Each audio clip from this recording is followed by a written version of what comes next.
மின்னலை கண்டு கண்கள் மூடி கண்களை திறந்தேன் காணவில்லை மின்னல் ஒளியை கையில் கொள்ள ஐயோ ஐயோ வசதி இல்லை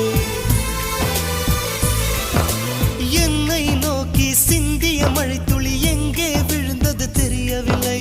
எந்த சிப்பியில் முத்தாய் போச்சோ இதுவரை ஏதும் தகவல் இல்லை அழகே உன்னை காணாமல் அன்னம் தண்ணீர் தொடமாட்டேன்